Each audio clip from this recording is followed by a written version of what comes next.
all about Rhode Island. Little Rhodey, adorable.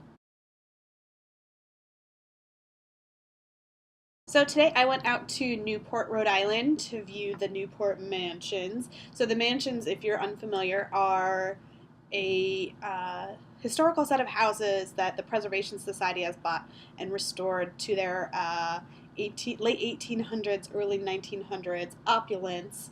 And oh, Nelly, these are some mansions. So I first went to the Breakers, which was owned by the Vanderbilts of Vanderbilt and Train fame.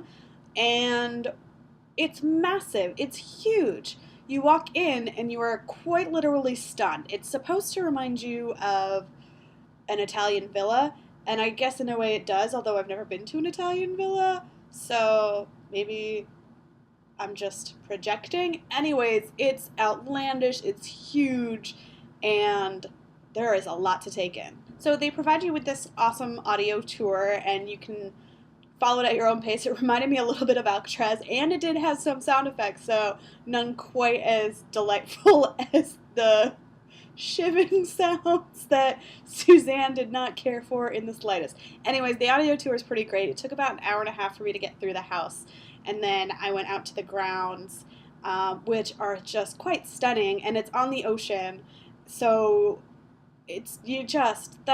come on. A giant house on the ocean? That sounds perfect, right? I suppose, to be fair, I'd also take a small house on the ocean, but I'd prefer the big house so I can have a wrapping paper room.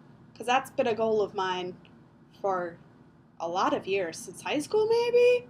Yeah, wrapping paper room. I want one. The way my hair looks, it looks like I've got like crazy highlights. I think it's just the lighting in here. Anyways, after the Breakers, which, oh, I should mention, you're not seeing any pictures of interiors because we're not allowed to take pictures of the interiors, and that's why you're not seeing any, so you're just seeing the outside. Okay, after the Breakers, I went over to Rose Cliff, which is another mansion, which is quite small in comparison to the Breakers, but still outlandish as well. So it's got a giant ballroom that they have rented out to folks for events from time to time. Apparently it costs up to $30,000 to rent out the house for a wedding. Crazy pants. Anyways, so Rose Cliff was owned by the heiress to a Nevada or New Mexico silver fortune. I'm totally forgetting what her name is, but her nickname was Tessie. So that stuck, and her husband's name was Herman. Rose Cliffs also has a really lovely yard to walk around in, also on the water, which is why I chose it as the other house I went to. I didn't want to go to one of the interior houses. How boring would that be, to go to a house that doesn't have a water view? Anyways, so the grounds are really quite nice, and looking back at the house is awesome too. You know, just a giant mansion. Someone work on that for me. Thanks!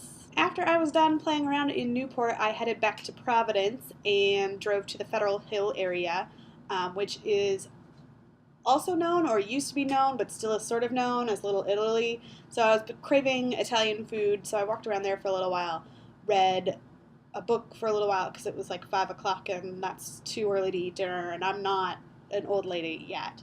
Anyways, so I ended up at Angelo's for dinner, and it was pretty delicious indeed.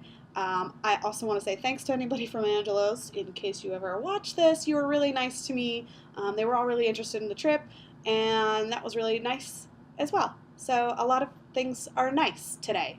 Yay! Alright, that is going to be it for day 93. I'm back in the hotel room. I am unsure what's going to happen next, but it probably involves eating some gummy bears and going to sleep. So, in that order, not in the reverse order, because that would be weird. Anyways, I'll see you all tomorrow. Bye!